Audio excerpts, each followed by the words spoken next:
Hello दोस्तों, एक बार फिर से स्वागत है आपका त्रिशक्ति एकेडमी में। तो दोस्तों, आज 6 अप्रैल 2021, ठीक है, आज आपका अप्लाइड केमिस्ट्री फर्स्ट का एग्ज़ाम था। मोस्ट इम्पोर्टेंट टॉपिक मैंने आपको बताए थे पिछली वीडियो में।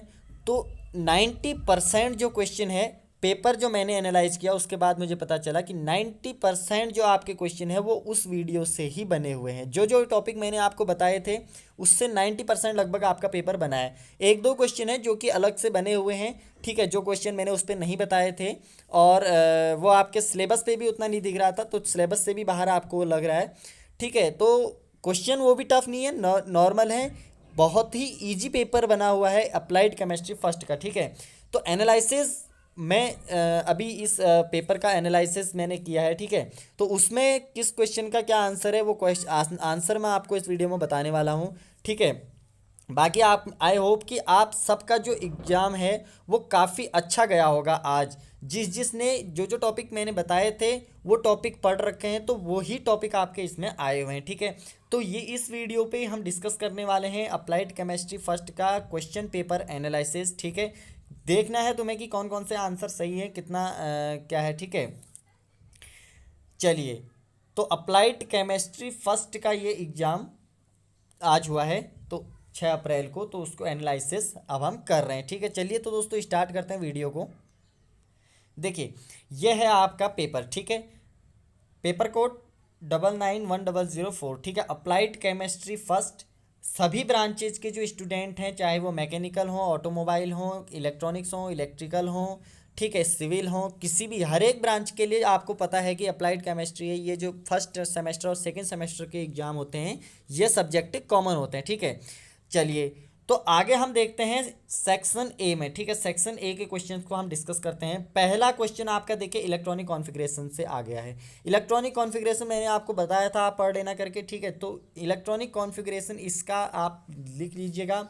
इसका जो इलेक्ट्रॉनिक कॉन्फ़िगरेशन देखिए, इसका ऑटोमिक नंबर कितना है, 17। ठीक है, ऑटोमिक नंबर है 17। तो इसका जो इलेक्ट्रॉनिक कॉन्फ़िगरेशन होगा 1s2, 2s2, 2p6, 3s2 और 3p5। देखिए, अब देखिए यहाँ पर हम इनको क्या करते हैं, ऐड करते हैं। देखिए 2 4 6, यानी 10, 2 12 और 5 17। ठीक है, तो कितना हो गया, 17 हो गया। तो जिसने भी ये आंसर किया है 1s2, 2s2, 2p6, 3s2, 3p5 जिसने किया है उसका आंसर एकदम सही है। ठीक है, चलिए नेक्स्ट क्वेश्चन है, zero group element are inert because.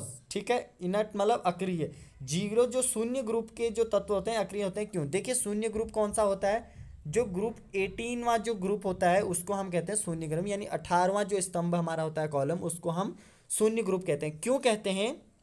क्योंकि उसके सबसे आउटर जो ऑर्बिट होता है, उसका सबसे बाहरी कोष में जो नंबर ऑफ इलेक्ट्रॉन होते हैं वो क्या होते हैं, 8, यानी उसका सबसे बाहरी कोष कंप्लीट होता है। इसीलिए वो गैस क्या होती है, अक्रिय होती है, वो क्रिया नहीं करती हैं किसी दूसरे गैस के साथ, क्योंकि उसका जो सबसे आउटर जो ऑर्बिट होता है उसमें नंबर ऑफ इलेक्ट्रॉन फुल होते हैं। जो ऑक्टेट हमारा रूल कहता है, ऑक्टेट रूल के अकॉर्डिंग कि 8 इलेक्ट्रॉन होने चाहिए, तो उनमें क्या होता है, 8 इलेक्ट्रॉन पूरे होते हैं, इसलिए वो क्या करते हैं, दूसरे परमाणुओं के साथ बॉन्ड नहीं बनाते। ठीक है, यानी क्रिया नहीं करते।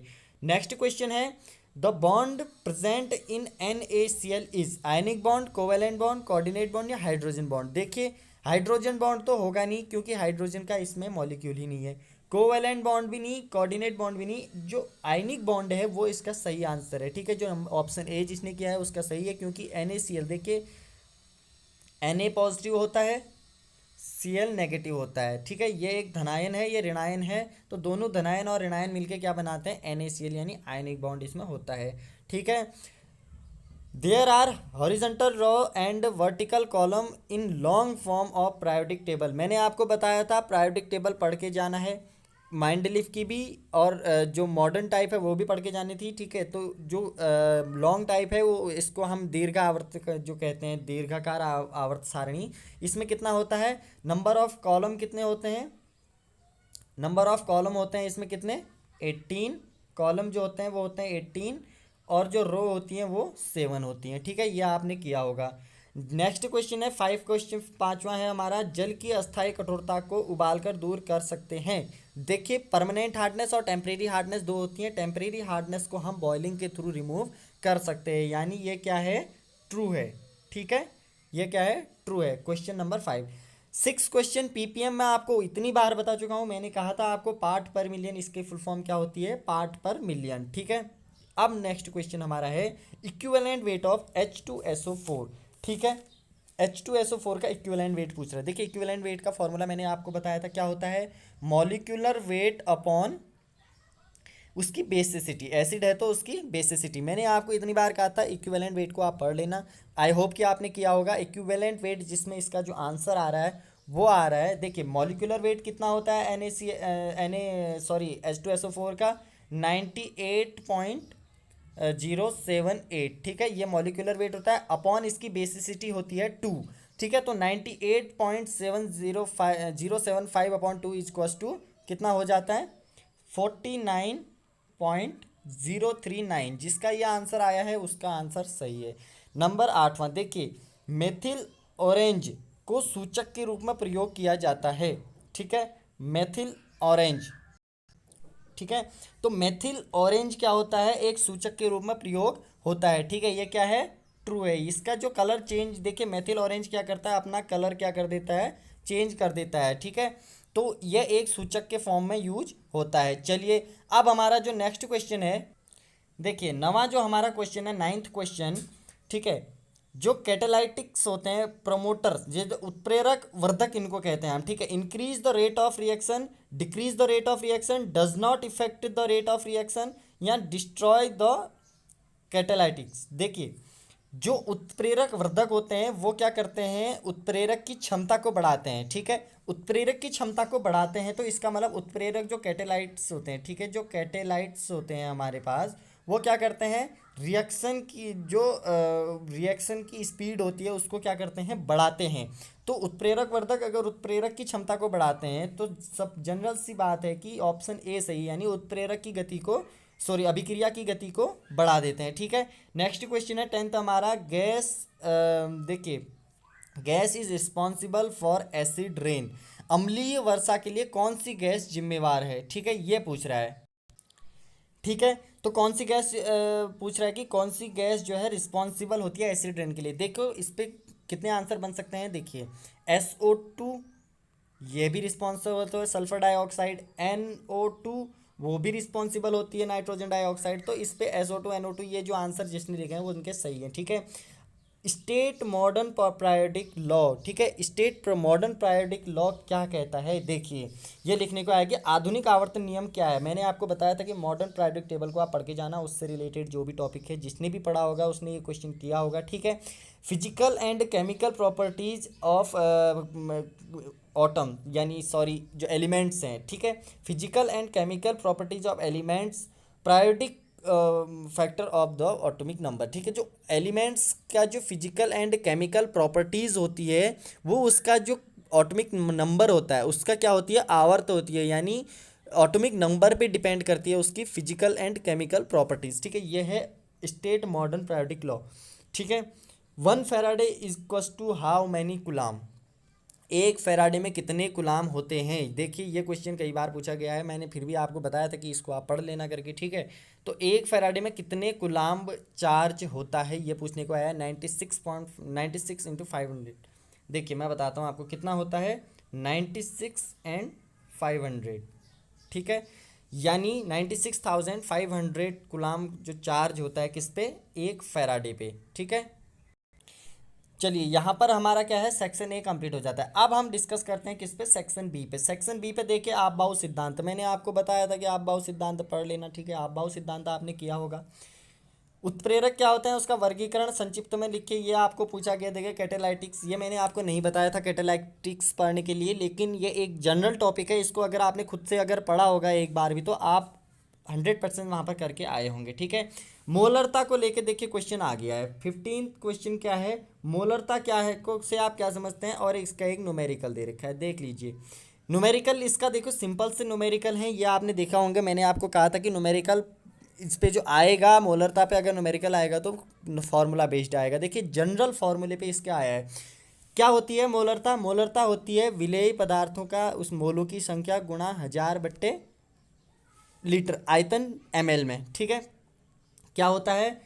नंबर ऑफ मोल ऑफ, क्या होते हैं जो हमारा क्या है, जो मिलियन है, विलियन है, ठीक है, जो हमारा जो सॉल्यूशन है उसमें जो विलेय पदार्थ है उसका क्या है, नंबर ऑफ मोल्स यहाँ पर बोल रहा है, ठीक है। नंबर ऑफ मोल उसका इनटू, ठीक है, देखिए नंबर ऑफ मोल ऑफ जो विलेय पदार्थ है उसका, ठीक है, और इनटू 1000 अपॉन वॉल्यूम ml में, ठीक है। वॉल्यूम किस में? ml में ज्ञात करना है। देखिए तो इसका सिंपल सा आपका आंसर आ रहा था। देखिए अब देखिए नंबर ऑफ मॉलिक्यूल कैसे निकालते हैं हम, जो विलेयी पदार्थ हमारा होता है जिसको हम मिलाते हैं उस पर, ठीक है। तो वो उसको हम कैसे फाइंड आउट करते हैं? देखिए उसका फॉर्मूला होता है वेट अपॉन जो मॉलिक्यूलर वेट होता है, वेट अपॉन मॉलिक्यूलर वेट। यहाँ पर देखिए वेट दे रखा है हमें 80, मॉलिक्यूलर वेट NaOH का कितना होता है 39.99 करके, ठीक है, यानी आप 40 मान सकते हैं। तो ये कितना आया, नंबर ऑफ मॉलिक्यूल कितना आया 2, ठीक है। अब इसको क्या करना है, देखिए तो जनरल इसको फॉर्मूले में रखना है, 2 × 1000 अपॉन 5 लीटर आपको दिया तो नीचे क्या रख देना है 5000। तो कितना आ रहा है इसका जो आंसर आ रहा है 0.4 इसका आंसर आ रहा है, ठीक है, ग्राम पर ml।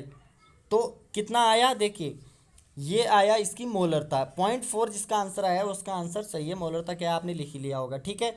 अब देखिए what is main causes of जो hardness of water, hardness of water के लिए क्या क्या कारण होते हैं? देखिए मैंने आपको कितनी बार बताया था इसका। देखिए हार्डनेस, जिसने ये क्वेश्चन किया होगा, वैसे नॉर्मल 3 नंबर पे क्वेश्चन है, ज़्यादा इसमें लिखना था नहीं, ठीक है। टेम्परेरी हार्डनेस किसके कारण आती है? देखिए हार्डनेस आपको लिखना था, जनरली 2 टाइप की होती है हार्डनेस वाटर में, टेम्परेरी एंड परमानेंट। टेम्परेरी जो हार्डनेस है वो किससे आती है? कैल्शियम एंड जो मैग्नीशियम है उनके बाइकार्बोनेट के कारण, कैल्शियम और मैग्नीशियम Ca और Mg के बाइकार्बोनेट के कारण आपका क्या आता है, टेम्परेरी हार्डनेस आती है। और परमानेंट हार्डनेस किसके कारण आती है? कैल्शियम और मैग्नीशियम के क्लोराइड और सल्फाइड सॉल्ट की वजह से, कैल्शियम और मैग्नीशियम के क्लोराइड और सल्फाइड, इन सॉल्ट्स के कारण क्या आती है परमानेंट हार्डनेस। यही आपको वहाँ पर लिखने थे कि क्या प्रमुख कारण है उनके आने के, ठीक है। कोऑर्डिनेट बॉन्ड, कोवेलेंट बॉन्ड, इनका मैंने देखो आपको बताया था विद एग्जाम्पल, आप याद करके जाना, मैंने आपको बोल रखा था क्वेश्चन पे विद एग्जाम्पल क्वेश्चन इसका आ रखा है। एज इट इज क्वेश्चन यहाँ पर है कि कोऑर्डिनेट बॉन्ड कोवेलेंट बॉन्ड का विद एग्जाम्पल समझाइए। अम्लीय वर्षा क्या होती है, उसके बचाव किस तरीके से है, यह आपको करना है 18th क्वेश्चन में। देखिए सिंपल सा आंसर है इसका।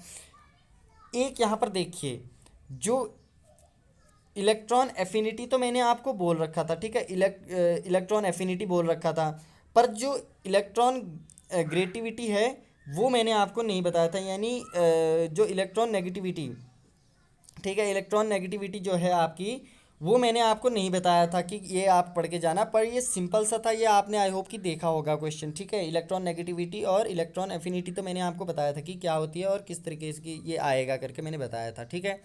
चलिए अब नेक्स्ट स्लाइड में जाते हैं। देखिए सेक्शन बी वहाँ पर हमारा कंप्लीट हो चुका है, अब हमारा है सेक्शन सी, ठीक है। क्या है? सेक्शन सी, फेराडेज लॉ, मैंने आपको बोला था पढ़ के जाना है। फेराडेज लॉ सिंपल से आपके 2 लॉ हैं, उसने वो आपने लिख लिया होंगे। हाइड्रोजन बॉन्ड क्या होता है? देखिए 21वां क्वेश्चन हाइड्रोजन बॉन्ड पे आ रखा है, इंटरमोलिकुलर और जो इंट्रामोलिकुलर और इंटरमोलिकुलर, ये मैंने आपको बताया था पढ़ के जाना एक एक एग्जाम्पल के साथ, ये आपने कर लिया होगा, ठीक है।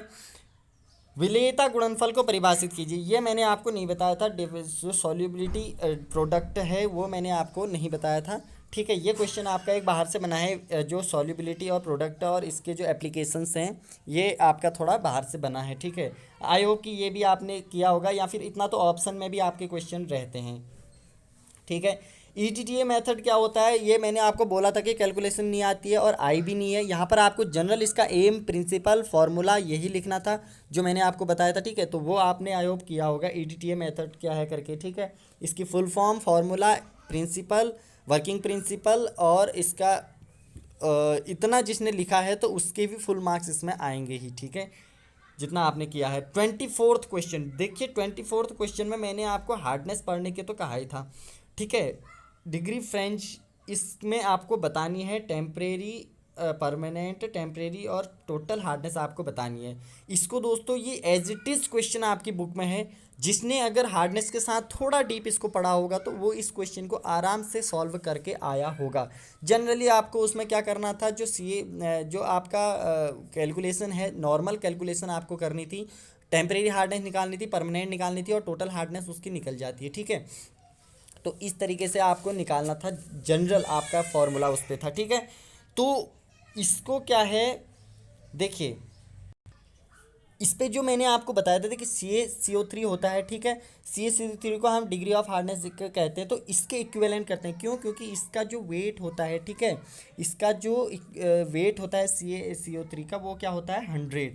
तो इसमें जनरली हमें क्या करना था, इसमें एक 100 अपॉन में इस जो भी आपका पदार्थ दिया था, जैसे कैल्शियम बाइकार्बोनेट है, मैग्नीशियम बाइकार्बोनेट है, ठीक है, इनके सल्फर एंड जो सॉल्ट, जो भी हमारे कॉजेज होते हैं जिनके कारण हार्डनेस आती है, तो उसका मॉलिक्यूल नीचे लिख देना था, जैसे 162 या फिर इस तरीके से, उससे उसको क्या करना था, मल्टीप्लाई करना था। तो इनके जनरल में आपको आंसर बता दूं, जो मैंने कैलकुलेट करके निकाले हैं, टेम्परेरी हार्डनेस जो इसकी आ रही थी फ्रेंच में, वो आ रही है कितना, 15 डिग्री फ्रेंच, ठीक है। और इसकी परमानेंट जो हार्डनेस है वो कितना आ रहा है, आप आंसर नोट कर सकते हैं, 11 डिग्री फ्रेंच, ठीक है। टोटल हार्डनेस आपको पता ही है, permanent plus temporary is equals to 26 degree French, ठीक है। जनरल सा क्वेश्चन बन रखा है। देखिए नेक्स्ट क्वेश्चन 25 तो हमारा क्वेश्चन है, व्हाट इज पॉल्यूशन। मेरा पहला क्वेश्चन था जो इन्वायरमेंटल, जो केमिस्ट्री में जो हमारा चैप्टर चल रहा था, उस पर पहला क्वेश्चन मैंने आपको यही बोला था कि व्हाट इज पॉल्यूशन, और इसके जो पॉल्यूशन के टाइम है, इसके इफेक्ट हैं, वो पढ़ के जाना है। वही क्वेश्चन आपका आया है, देखिए 5 नंबर में। 26 क्वेश्चन आप यहाँ पर देखिए, सेम क्वेश्चन मैंने कहा था, मोलरिटी पढ़ के जाना, पीएच पढ़ के जाना, फेनन एंड अपक्रमण यानी फॉर्मिंग एंड प्रीमिंग, ये पढ़ के जाना। आपने ये किया होगा, आई होप। थ्योरेटिकल क्वेश्चन है, इसमें ज़्यादा डीप बताएं क्या, ठीक है।